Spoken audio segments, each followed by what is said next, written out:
Well, this time Nomura was able to wriggle off the hook with 1:30 to go, and now they hold a favored position. We're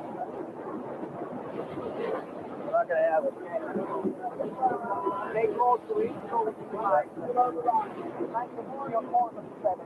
Yeah, the only good feature. Okay, plenty of us,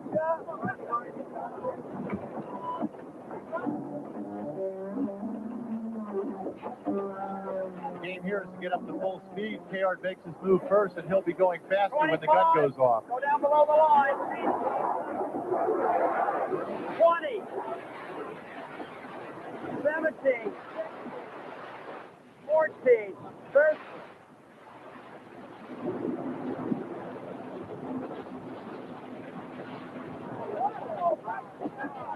4, 3, 2, 1, shot!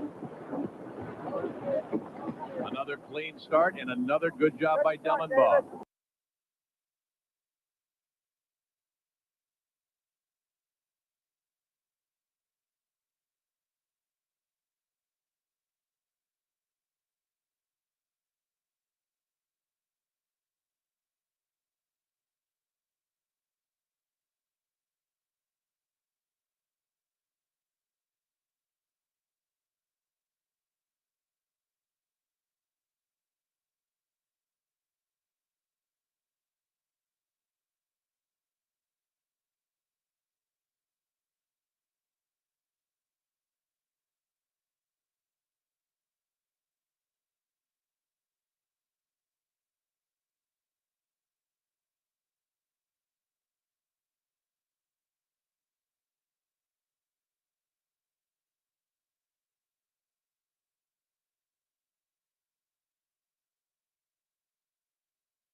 Yeah, what a bummer. Any better now? Production blues, production blues, production blues. Hi everybody, Cape Elizabeth, Maine. Behind me, live shot. Apparently it's 28 degrees outside. And today I want to just sort of play memories of June 2022, when I had the distinct pleasure of traveling to Fort Wayne, Indiana for the Better Conference. And while we were there, I had a great time, met a lot of really interesting people, some of whom appear in that thumbnail. But I was on a panel talking about the interaction between LGBTQIA plus folk within the atheist community and the interactions that are there. And I think you might find it interesting. I'm not sure. This was recorded by the folks over at The Flavor. Used to be Tang. The conference was presented by Tang, and there's a link to their version of the video. But yeah, let's just go ahead and roll this thing. It's about 20 minutes ish, and I'll be around. I'll be here, kind of watching the chat. I'll try to answer questions when it seems appropriate, but I'm gonna just roll this clip right now. Watch.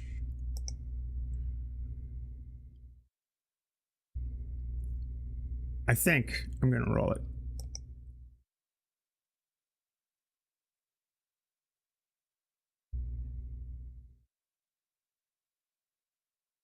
How come it's not playing?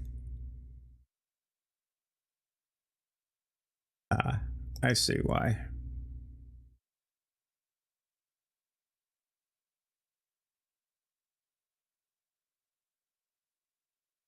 I think.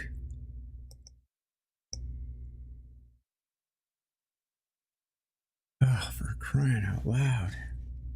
I'm having technical difficulties today, the likes of which I just don't know. Why is this? Let's just do this. See if this works any better.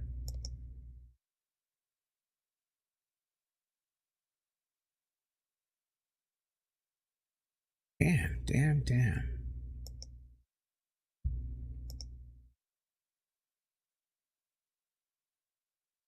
There we go. Surrounding issues regarding LGBTQ+. So first, I'd like to introduce one individual, student Dr. Ben. Who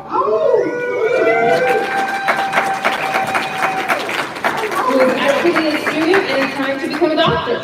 Trying is the key word. Trying. Word on me. Practice till you get it right. There you go. And we also have, she works with one of our sister channels, Skeptic Haven, as a producer, and often does host as well on the shows Women Atheist Unload. Please welcome Karayah.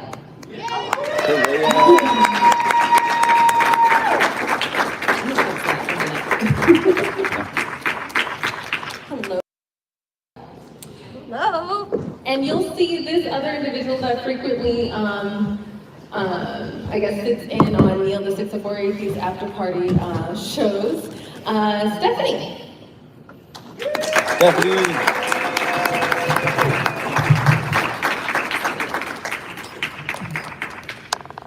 There we go. My God, you can't see anything up here. It's okay. Exactly. So I'll have you guys make the shot. Try not to wiggle too much, so that'll work. So I don't have any positive question. I don't know, Ben, you had something in particular to mention. So pretty much this is a freestyle and I'll kind of butt in. And of course, if our audience has questions, then I'll go around for y'all. Yeah, so I guess, can everybody hear me all right? I don't know what Mike's situation. Sorry. Rookie mistake. I think it's, okay, there we go. So I know of quite a few people who are speakers or panelists have brought up allyship, and that's a really big topic, especially in this community. And I definitely wanted to make sure that Stephanie was able to say her piece as well on this, because there's a lot that kind of goes in this community within our sub-community of LGBTQ culture, and I don't know if we quite understand as a group that there are some very big cultural differences that happen among our kind of subgroups, and certain things that might be just normal communication within a cis heteronormative society are looked at very differently within our communities, and certain examples of certain people showing up in side chats or certain people calling into shows that have done some not great things to people in our community, and figuring out where do we draw boundaries, how do we demonstrate allyship for people in our community while still, I don't know, not causing these extreme divides in our whole community. But I know Stephanie has a lot of thoughts on this. Stephanie does have a lot of thoughts on this. Yeah, I've got a lot of thoughts on a lot of things. But for me, I really came to atheism because of my being trans. I couldn't really reconcile at a very early age the notion of a good, just, and kind God putting me in a society where my essential being was so misunderstood. So when it comes to allyship, it's important to me that we understand the interconnection of a lack of a God belief and other issues. Sometimes we have a tough time doing that. And I think that kind of the point I was getting at when I asked Shannon that question about allyship was, this community, the LGBTQ plus community, is facing an existential threat right now. Yeah. With laws being passed, et cetera, and so forth. Our natural allies should be people in the atheist saying that my life is unnatural. Yeah. Yeah. So that's my standpoint. And one thing I just kind of want to mention is, so the term ally is not a title that you give yourself. That is not something that you bestow upon yourself. It is given to you by a marginalized group after you've earned it. So I really want to encourage you to use like words like accomplice and advocate. You know, like that you're going to be here in the fight with us, that because, you know, right now the system is set up for LGBTQ people to die. That is what the system is set up that way. And so for that to change, cis straight people are going to have to be willing to take the place and die for us. And that is not a small ask, but that is the only way that things are going to actually be able to change and get better for us. And I think there's a lot of people who really want to be allies as long as it's convenient for them. I'm definitely older than anybody on this panel, and probably than quite a few people in the room, but I do remember the 50s. I was born in 1953. I remember the Army McCarthy hearings. You're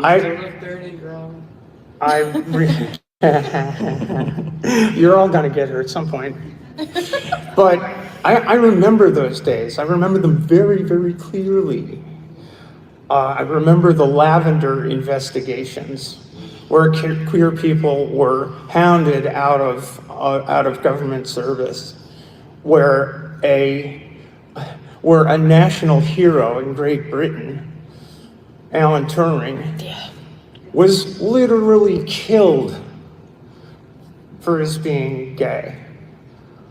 And those days are upon us in the United States of America now. Yeah, the pastor that was running for, I think it was senator in South Carolina, who came up with this legal plan to be able to execute all LGBTQ plus people in the country. You know, he lost his primary, but over 11,000 people still voted for him, which means that his perspective is not fringe. He was just saying the quiet part out loud. Yeah, and like thinking about certain content creators, and I know we all have very different experiences with people in our comment section, like especially, I mean, I don't speak for everybody here, but the comments, I've never, like certain funny things that people will say in comments. Like you get these philosophical arguments of like, yeah, but like, what if this thing, or like, what if rocks are atheists, whatever. You get some weird stuff in comment sections, and a lot of things like you can shrug off. And I hear like a lot of people having the ability to be like, yeah, just don't take your comments personally. And that's great to an extent. But there are times like for a lot of us when like we have real threats in our comment section. Like we have people commenting things like the number 41% comes up a lot as being a suicide rate for trans people. And when people show up in your comment section and say, I wish you were one of the 41%. And so it's like, yeah, as much as I would love to be like able to just have these kind conversations with people or to just ignore it, it's like you have people telling you that you're not a person and that I wish she would die. And unfortunately, that's not where it ends. Like, you don't walk off of YouTube and that stops. Like, that's everywhere. And even like something so simple as walking into a bathroom, like, even though, like, and I've talked to a few people here about this, but even in our very safe space, like, I don't know who's going in that bathroom. And being a trans guy, like, I pass, but certain aspects of like, male bathroom culture is something I had to learn in my transition, and it was a weird thing to have to learn, but certain, like, anatomical reasons make it difficult for me to pass in a bathroom setting. And I have equipment that I have $600 equipment that I can use, but it's not always reliable. But wondering if I'm gonna go into the bathroom and if I'm going to be like a target, if people are gonna find out, and that awareness never goes away. So it's like the YouTube content is one thing, but that's not ever where it ends for me. And I'm sure like these other lovely folks on the panel feel the same way. So the battleground of the internet, unfortunately, I hate that it has become like such a important battleground for us, but like Twitter is where a lot of the trans activism is happening right now. And I hate that I have to be on Twitter so much. And I like the dogpiling from the TERFs and all that stuff going on with the UK.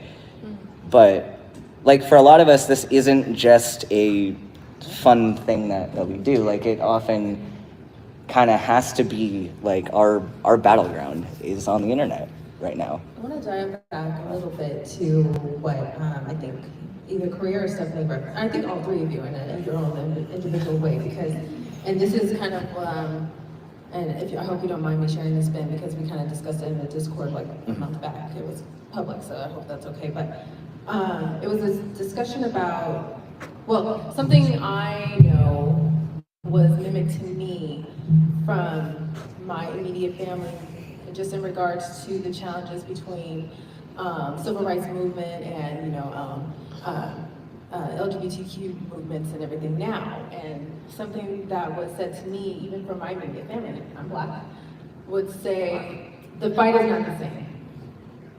Their struggles are not ours. And I found that a bit off-putting. But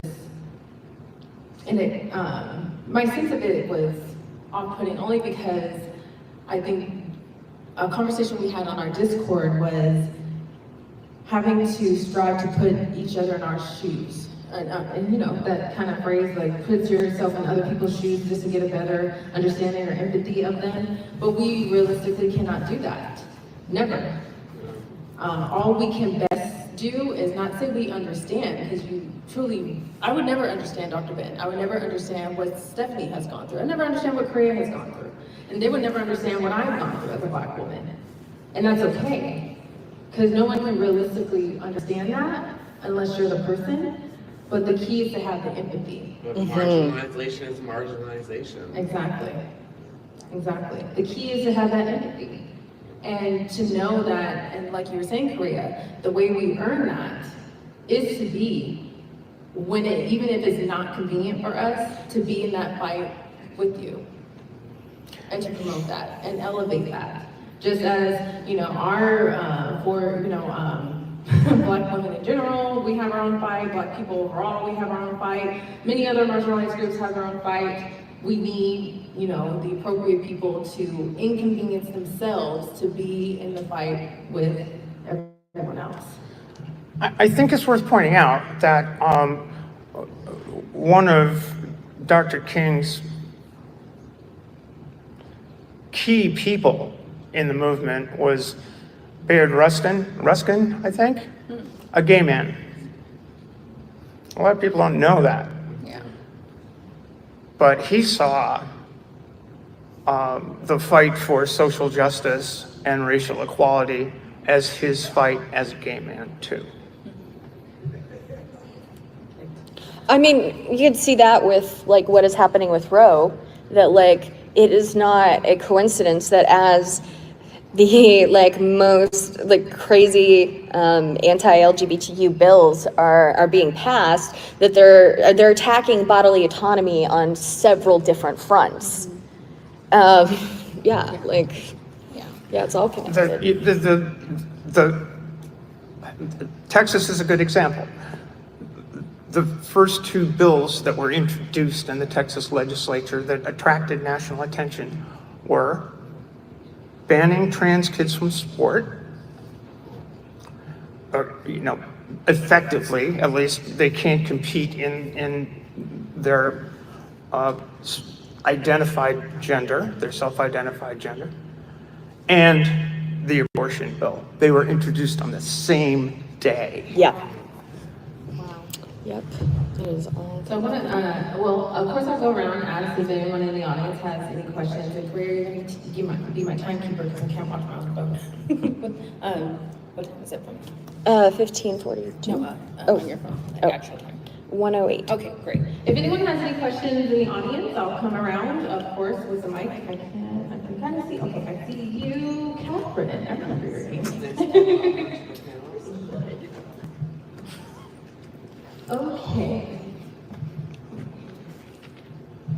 Okay.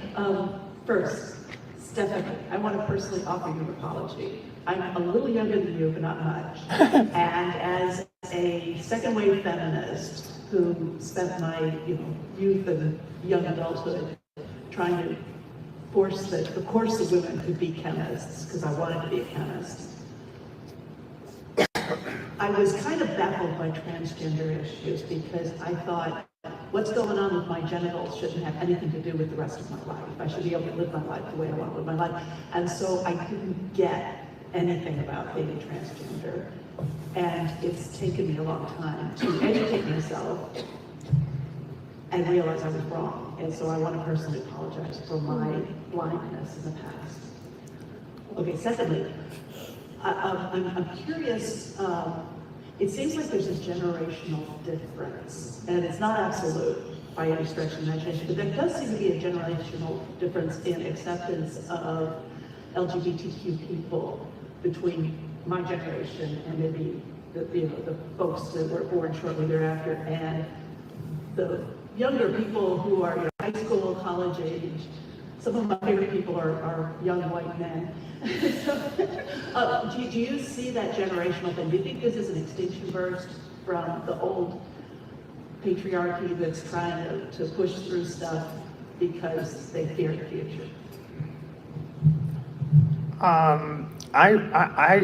will let the kids I tell to get off my lawn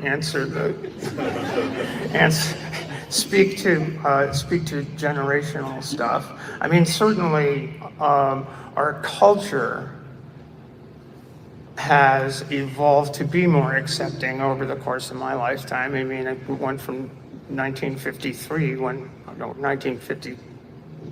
I would say 57 when I first realized there was something odd and expressed it, and was basically threatened with, no, you're not. I was the impossible girl. It's certainly the culture has changed since then. I've been a part of that change over the course of time, just by being. And I think that has led future cohorts to appreciate gay people, trans people. Maybe trans people are a little late to the party, but yeah, there were more hardened prejudices towards LGBTQ people throughout most of my life. The most egregious example, I think, is probably the AIDS epidemic, where gay people were seriously hurt by willful neglect on the part of the generation older than I who were in control at the time. So anyway, you guys want to talk from your perspective? I mean, I'm a young person. Also, I am in the military, so I'm a trans person. Was finally able to medically transition after the ban was lifted. But we see this generational gap as well, like within the military communities.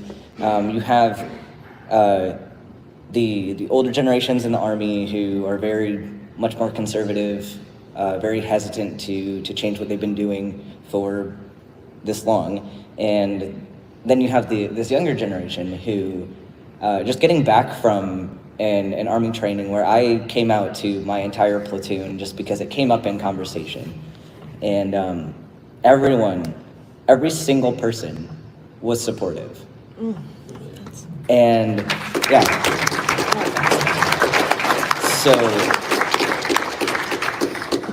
So I think it's funny though, because I mean, the Army still has work to do. I'm not saying that the Army is like a perfect organization by any means. But it's interesting when an organization like the U.S. Army is more progressive in some ways than even civilian society, and it's funny to me, but also it's encouraging because I think steps are being made, and a lot of that we give credit to Stephanie's generation and the people before us. Like many of you may know Jenny Morgan. She's been around for a long time and has been an activist for a long time. So people like her, people like Stephanie, all kind of paving this way for us, and we're able to benefit from it now. And I hope that our generation is also going to step up and continue that. But I do see some cultural differences, and I guess that's also why we need to be sure that we're platforming all different kinds of people, because I will never be able to speak on behalf of Stephanie. Nor I on behalf of either of you folk. And Trans Mom, if anyone wants to follow Trans Mom, she's great. Yes, we do. Any other questions from y'all? Okay. Lauren, it's like to see you. Hi, Stephanie, you briefly mentioned trans in sports. That's one issue it continually gives the movement a black eye. And I'd just like to hear what your proposals are to alleviate that situation, especially with trans women. You see it in the news where a trans woman will just sweep all events, and it just That's a myth. That's a myth. That's not happening. That doesn't happen. You know, here's my perspective. Sport is, by its nature, competitive and unfair. Someone will have an advantage because of better training, because of better motor skills, better certain physiological advantages. And it depends, it really depends sport to sport. How much gender differences matter. It's not about trans people or women in sport. I'll give you an example. 1902. In 1902, figure skating was not gender separated at all. A woman won silver. Competed, won silver. In the next Olympiad, there was suddenly a women's division. In 1992, in Barcelona, skeet shooting was not gender separated. In 1992, a Chinese woman won gold. In 1996, in Atlanta, there's suddenly a women's division. Yep. So you really need to think, when you're talking about sport, you're talking about something that's competitive, where different people have different advantages, some based on physiology, others based on training, this, that, and the other thing. In my sport of sailboat racing, actually, we looked at 3 years of collegiate results, and we determined that there was no advantage to having a guy on the boat. Women performed marginally better in collegiate sailing. So in my sport, should it be gender separated? Should we even consider trans as a separate category? I don't understand how genitals make you sail faster. Well, that's in my particular sport. I could go into the studies of professional athletes, and there aren't very many. There's a lack of data. But why should trans women, particularly, by the way, nobody ever questioned the men's categories. They're not tested for hormones. They're not tested for anything. You want to compete in the men's division? Fine, go ahead. Anybody can. But it's women. And what people are saying is, we should wait until the trans woman proves that she is a woman. Or, you know, it's a question of people. This touches on feminist issues. People basically judging women. You know, is she woman enough? What is a woman? Yeah. So, you know, that man over there says women need to be helped into carriages, carried or lifted over ditches, and have the best place everywhere. Nobody ever helps me into carriages or over mud puddles. It gives me my best place. Ain't I a woman? Look at me, look at my arm. I've plowed and planted and gathered into barns, and no man could head me. And ain't I a woman? I could work as much and eat as much as a man, and when I could get it, and bear the lash as well. And ain't I a woman? So, you know, the argument over sport is not about sport.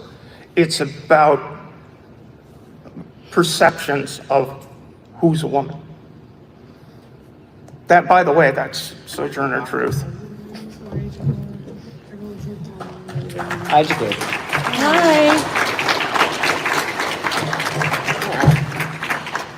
I ask no questions and I have no permission, so hi. But you're Jesus, so it's all right. Yeah, like if you all want like a free pass to heaven, I got you. Okay. Thank you, Jesus. You're welcome. Just for the sake of time, we're just going to take a final question from Godless Engineer, and then we'll kind of wrap up and instruct everyone about lunch. So just one final question, panel. Hi. As a cis white guy that's really looking to be a good ally, I'm wondering if y'all can kind of, give some pointers or what would be good things for people that want to be an ally to the LGBTQ community? What can we do to help? Yeah. Yeah, Gayjesus, go for it. Okay, and then I'm next. So I didn't believe that there's actually a cis white guy. I think you asking that question first and foremost means that you are like starting the right track. But I'm like, no, as soon as you want to be a cis white guy, like you're probably open to people. Like just love people, watch people's stories, ask them questions, and like you don't have to have sex with everybody. You know what I mean? What? Why not? I mean, you can. Well, related down to that, like that's a fundamental prerequisite. I'm an asexual gay, and like I don't have sex with everybody, but like as long as you understand that like all people are beautiful, that's the start. And you can relate to every single person just being like, oh, you have a mom, you have a dad, like we all have that shit. How cool. You know what I mean? What I will say is 3 L's. Listen, learn, and lift other voices up. That's how you be an ally. So specifically with this question, I'll give some very specific things of like what not to do, especially with trans people. Don't ask me about my genitals. I'm not gonna Ever. tell you. No. I'm not. Okay, don't do that. Also, I mean, this is something it seems small, but like ends up being a big deal for a lot of us. Like, don't make jokes about a trans person's appearance, even if like it's like nice joking or whatever. Like, there's certain things about like our bodies that make us want to unalive ourselves, and like commenting on that even jokingly is like, it might put me in a very bad spot. Like certain things, especially like being a trans guy, we're often infantilized, and it sucks because I'm a man. I am an adult man. I'm a 28-year-old man, and I look like I'm 12. I know, like people tell me this on a daily basis, and the reason why I look so young is because I'm trans. It's because I went through the wrong puberty. And certain changes that are gonna eventually happen with the help of testosterone, they take time. They take years and years of time. And I'm not there yet. But bringing that up does not help me. It does not help anybody. And so just be very careful that like certain ways that you communicate, even in humor, might not be well received by the party you're talking to. So just like be aware of that, and if you're not sure, like you can of course like ask if it's okay to make certain jokes, but also like be aware that like they're not responsible to answer all your questions all the time. Like, and just because somebody has consented at one point to answer a question for you does not mean that they consent to you asking a different question. So just be aware of that. Another thing I want to mention, because I have to really work hard, because I live in an area that's over 90% white, so I have my own blind spots that I'm constantly having to like work through.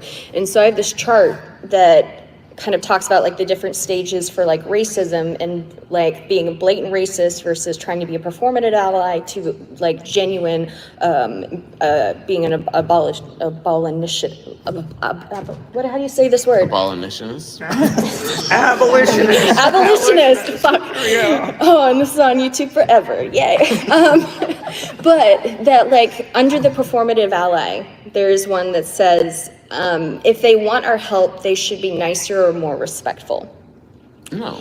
And so that is something that, as someone who is wanting to help marginalized people, to keep in mind, is that marginalized groups have been through a lot of trauma. And if they are not communicating with you in a nice or respectful way, you still have to step up. Like, yeah, that's absolutely okay. I know I look very white, but like I'm biracial, and I'm also gay. I'm gay. Did anyone know that? You're gay? What? Gay. This is a shock. Next thing you'll tell me there's no God. Yeah. But like, so I get a lot of death threats and shit, and people are like, what you were just saying, like, I try to lead with love, and like that's part of my like personality. I'm like, I want to understand this person, I want to get into your mindset, and then at the same time I have to like back up and be like, no, you're a fucking asshole. You want me dead. We can't ever relate. But I still want to. I still want to love everybody. Yeah. But like some people just want you dead, and you have to just recognize that, and that's so gross. That's all I had to say. Thank you. And thank you, Stephanie, Karayah, student Dr. Ben, Gayjesus. Thank you, all four of you, for, hopefully I and Tang has earned that badge of allyship, because we're there. And we're there with you, and I know you're there for us. So thank you. Thank you. Please hold for just a moment. We're going to break off into lunch, so just hold just a moment. Let's cue up a little music, and we'll give you guys some instructions. Hi, everyone in the live stream. I'm sorry, I like bum rush the stage. It's like, girl, I'm getting on here one way or another.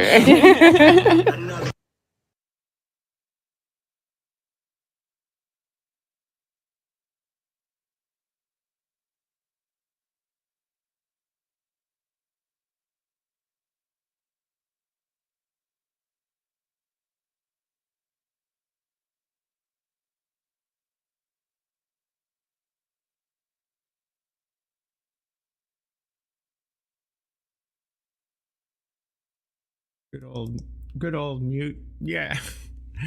Yeah, I did that because I didn't want to be yakking away during the thing.